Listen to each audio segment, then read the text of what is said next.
Some footballers know how to play hard on the pitch and even harder off of it.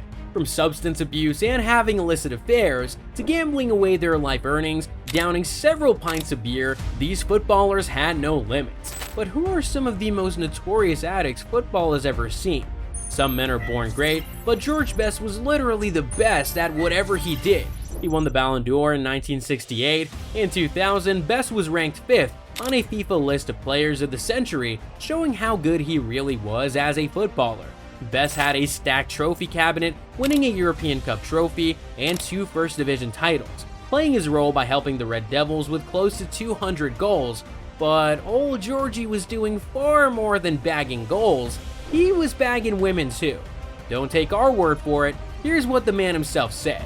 "If I had to choose between dribbling past 5 players and scoring from 40 yards at Anfield or shagging Miss World, it'd be a hard choice. Thankfully, I've done both." Best was married twice, and neither marriage lasted up to 10 years because he was always having affairs. Things went south when Best was accused of being violent in his second marriage.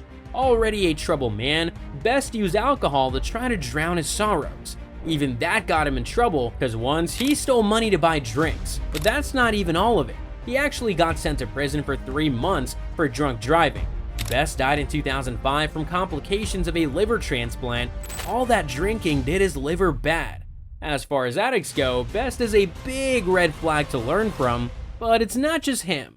In terms of footballing ability and being an overall bad boy, can we pull up a name crazier than George Best? Yup, Argentina's god of football, Diego Maradona. Without a shadow of a doubt, Maradona is one of the most iconic names in world history. Remember our ranking of best players of the century from earlier? Maradona and Pelé were awarded joint first place. Maradona dazzled for Barcelona and Napoli fans, but greatness is a heavy burden to bear. El Pibe de Oro crumbled carrying all that load. Between 1980 and 2004, Diego was addicted to cocaine. It got so bad that it actually started to show up on the pitch when he put in some really terrible performances. In 1991 and 1994, he got banned from playing footy because of his cocaine use. When you hit rock bottom, there's new bottoms to discover. Maradona's 15-year marriage crashed in 2004. Hold your hats, cause that's not all. Between 2005 and 2007, he had a gastric bypass surgery for obesity and was treated for hepatitis from alcohol abuse. Maradona died in 2020 after suffering a brain bleed. But this next player needs no introduction. Only Manchester United and Liverpool have won more Premier League titles than Ryan Giggs. He has the record for the most assists in the Premier League and the UEFA Champions League. But there's stuff that threatened to become bigger than Giggs' reputation on the pitch, his scandal. So it turns out that for at least 8 years, Ryan Giggs was cheating on his wife. It gets worse. He was cheating with his own blood brother's wife. Wild. Maybe the man was addicted to sex. Maybe. But Giggs took this one addiction way too far, and that's why he earns a spot on our list today.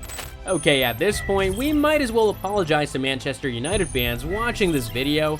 Your club isn't being targeted. Wayne Rooney holds the record for the most goals for Manchester United.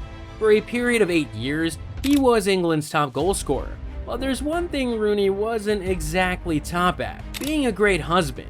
Sometime in 2010, it was reported that Rooney paid about $1,000 to have a threesome while his wife was 5 months pregnant. Not a great headline for your child to read when they're all grown. Anyway, sex wasn't Rooney's only Achilles heel. He also loved his booze. In 2017, Rooney was banned from driving for 2 years due to drunk driving. He was also made to finish 100 hours of unpaid work. That punishment didn't even make him stop. Just a year later, Rooney got into hot soup again with the law. This time, it was because he was drunk and using cuss words in public. Enough about United legends, let's zoom in on a certain German legend. Franz Beckenbauer is another big name on our list of addicts. Beckenbauer made his name as a defender. Word on the street is that he invented the role of the libero, or modern sweeper. He remains only one of 9 players to have won the FIFA World Cup, the European Champions Cup, and the Ballon d'Or. Beckenbauer was a monster defender, but he had his own demons to defend against. He was married 3 times, and as you might figure, it was a little messy with cheating scandals. But it wasn't even the marriages, it was the money. He loved it a little too much. Beckenbauer was found to have received low-key illegal payments in millions to help some countries win their bid to host the World Cup. They got him banned from football for some time, but he somehow wiggled his way out of heavier punishments. Since we're talking about money, let's talk about Paul Merson. Merson is a known Chelsea fan who ironically spent most of his years playing for Arsenal. He did quite a bit there and made a name for himself over the course of a decade. Merson also picked up quite a number of trophies during this time. Unfortunately, he picked up some bad habits too. In 1994, Paul openly admitted to being addicted to cocaine and alcohol. To top it all up, he had a super bad gambling problem. Paul lost his footing in his marriage and had to end a 15-year journey with his wife. He's been married 2 more times since then. The failure in his personal life has cost him very dearly too. In 2011, Paul had a car crash with a lorry while drunk driving. As of May 2024, Merson was banned for drunk driving. Well, who do we have next? For quite a bit of time, there was only one Ronaldo, Ronaldo de Lima. Just like Maradona, he broke the transfer record twice. Ronaldo won the FIFA World Player of the Year award 3 times and won 2 Ballon d'Or titles. Ronaldo was the life of football and also the life of the party. One of the wildest stories from his parties was shared by an ex-teammate, Helguera. Helguera remembers a bus full of women turning up for one of O Fenomeno's notorious parties. It was so wild that he and his wife had to leave. Maybe the fast life caught up to him eventually because Ronaldo ran out of the steam that made him the most feared striker in the world. Scott Davies played for teams like Reading, Oxford, and Yeovil. While he's not the most popular name out there, Davies' gambling addiction was a thing. His struggles go as far back as when he was 16. As he went up the ladder in his career, Davies was burning money like fire eats up grass. It was so bad that his parents had to take his bank card off of him because he was spending over $5,000 in 5 to 6 days on betting. Just like some of the other names on this list, there's a car crash story here too. You're not gonna believe why. Davies once crashed his car because he was watching a horse race.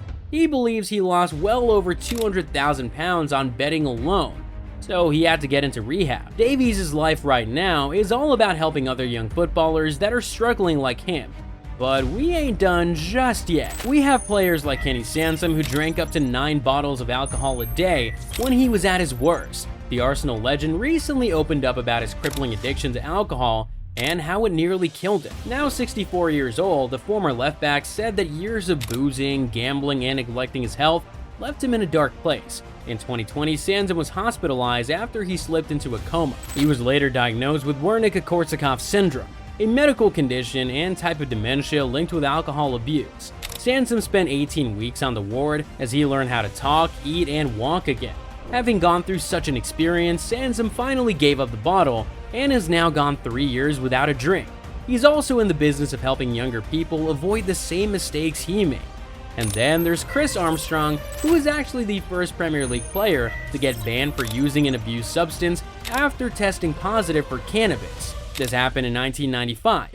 Armstrong never made it to the biggest stages of football, but he's no doubt an important story when it comes to addiction. He's been arrested and charged to court for owning cannabis, cocaine, and ecstasy. Just 5 years after his first arrest, he was back in the court. This time because he assaulted a staff member who refused to open the store for him to buy cigarettes. The law came down on him and he got slammed with 18 months of community service and treatment for his drinking and substance abuse issues. This list is by no means exhaustive. Which other football addicts are we missing? And for anyone going through an addiction, may the odds be ever in your favor.